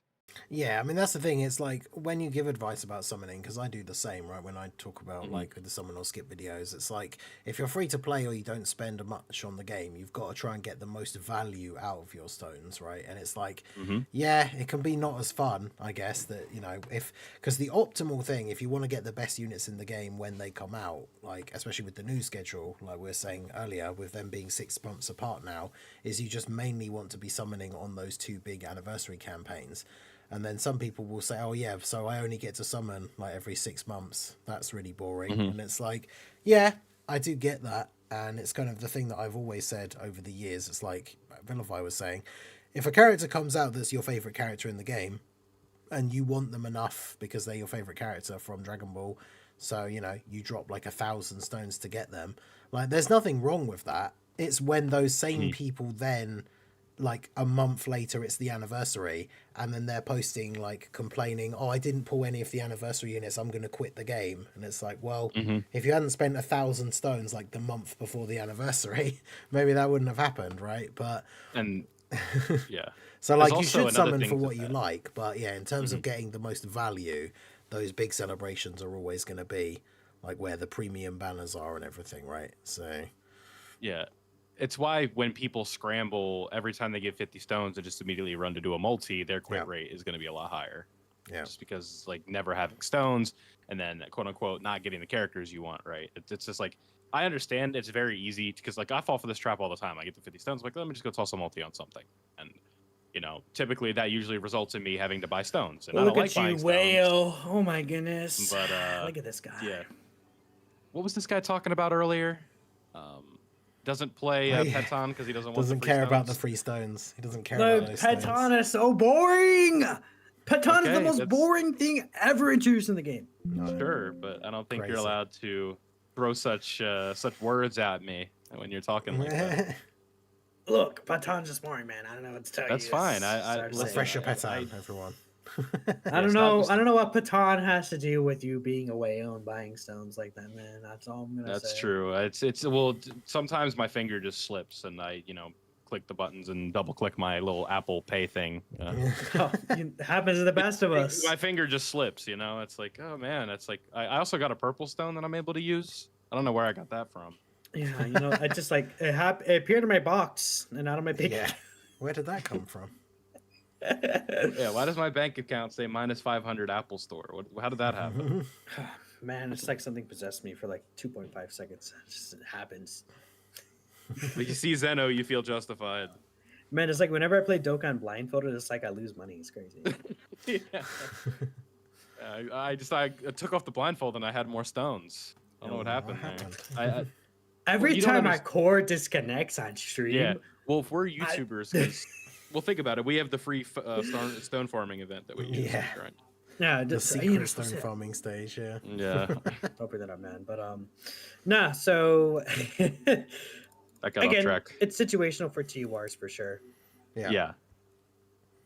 Because Ningan, you brought this up a minute ago where it was like, you had the comment saying like it's so I only get to summon 3 times a year, and it's like if you want to rip the band-aid off, the painful answer is yes if you're free to play. Yeah, unfortunately. And I know it's boring, but listen, you want to throw a heat check every once in a while, do like a 50 stones here and there, that's fine. But like, if you drain your stones to 0 on characters you shouldn't be straining your stones to 0 on, then yeah, like that's just not responsible. And I'm guilty of doing it.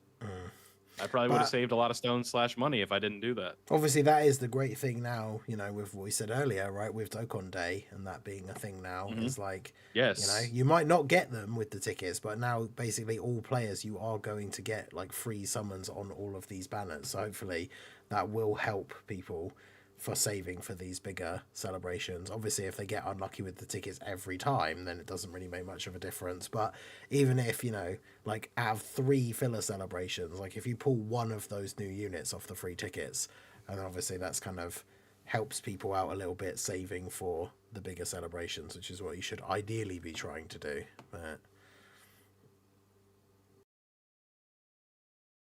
yeah. I see you flirting with that mute button, mean. It's what you gonna say.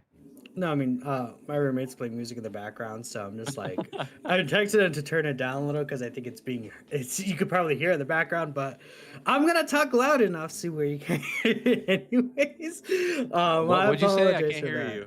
I don't know, but no, I think that again with TUR characters, it's situational on who you would summon for them, but I think for the most part, just summon for what you will enjoy, honestly, but.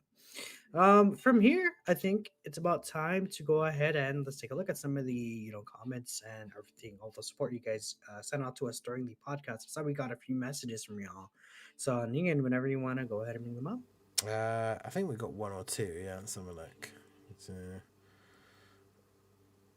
Yeah, so we got, obviously, while we were talking about the Tech Kale and Caulifla EZA, shout out to Chili for re-upping their channel membership. This is such a good EZA. I mean, I think we all very much agree that that is as Vilify kind of said, like, it's kind of the standard of what we want to see, right? Like, shouldn't be getting these EZAs like AGL Bardock is the one that always comes to mind, where we get an EZA for a character and it's like, oh, great. Like, really wanted that unit to become usable again, but unfortunately not. Wasn't asking for much. Yeah, exactly. You don't need to be number one in the game. Yeah, exactly. Just be actually usable again is the main thing. Then we have Prof re-upping his membership. 24 months. Let's go. 2 years. So this is interesting, actually. I saw people talking about this in my Discord earlier.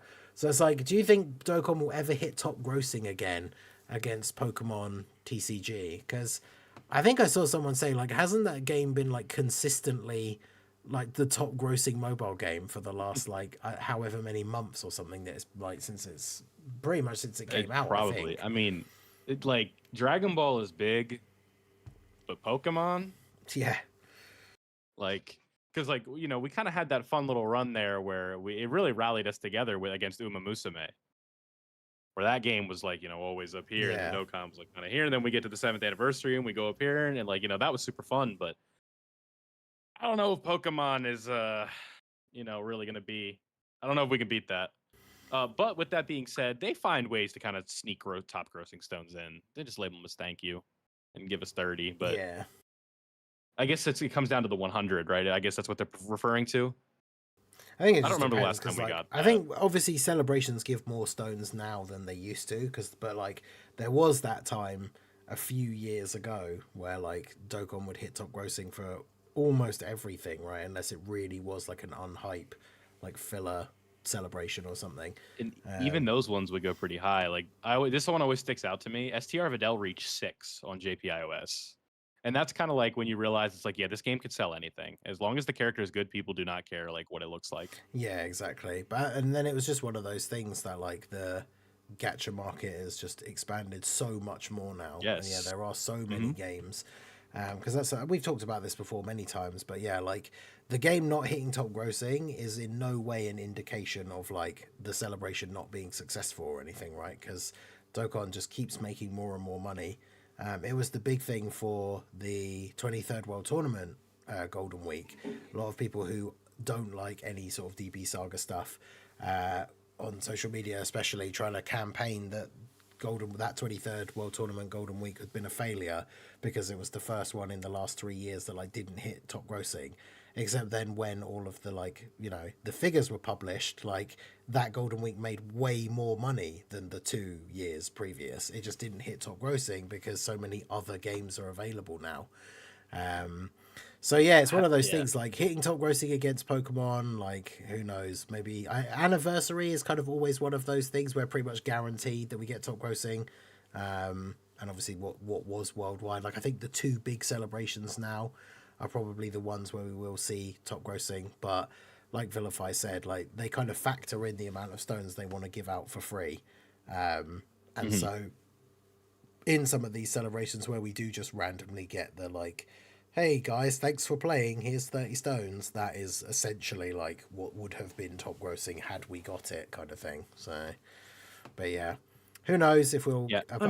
I think people care about top grossing too much personally, but that's just me. Yeah. Well, it's because people have, and I can kind of speak to this from like people that I talk to and stuff like that. I've got a buddy who was like, he would get so worked up when people would say that Kid Goku, it was like the fastest top grossing ever. And so when Kid Goku, the new one came out, it was like he was really excited because he was going to be able to push this agenda because he didn't reach top grossing, right?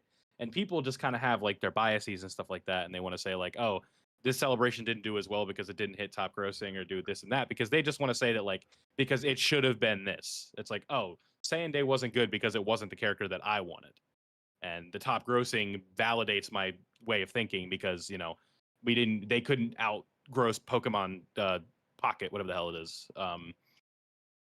So it's an interesting way of thinking about things, but I don't, like Minato said, I think it's kind of like it's something like people do where it's like, oh, this game isn't doing well, like let's go look at the Steam charts and see how it's doing, right?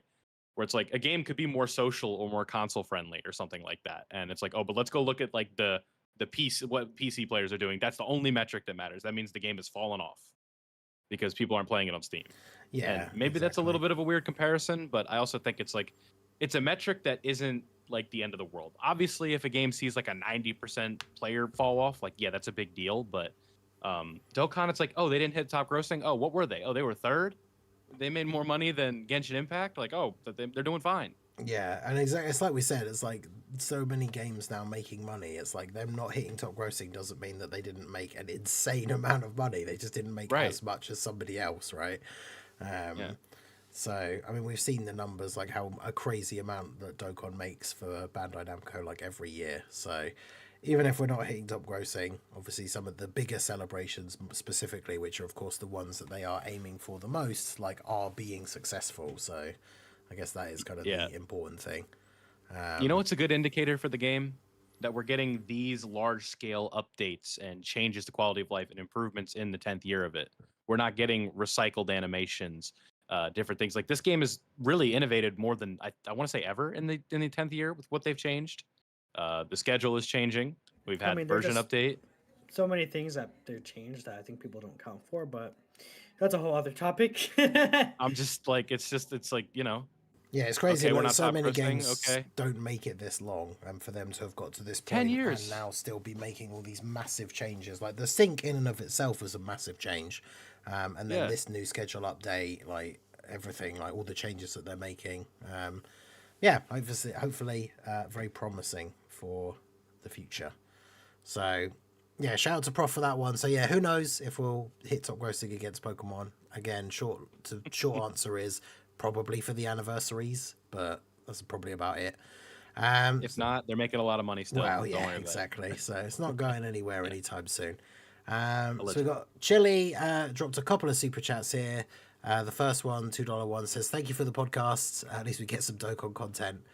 And the second one says much love to all three of you. Thank you for the podcast. So yeah, appreciate you, Chili. Yeah, obviously, thank you. It's one of those things, like there hasn't been a huge amount going on in the celebration, it feels like, but obviously once we get into it and sort of break it down, there was quite a bit to go over, especially talking about that's why we do it schedule change, the way we do it now, future stuff. Yeah, so definitely looking forward to seeing what's coming, because hopefully, obviously we won't have an episode now for 2 weeks, but we should hopefully by the end of this coming week know who the Dokkan Fest is going to be.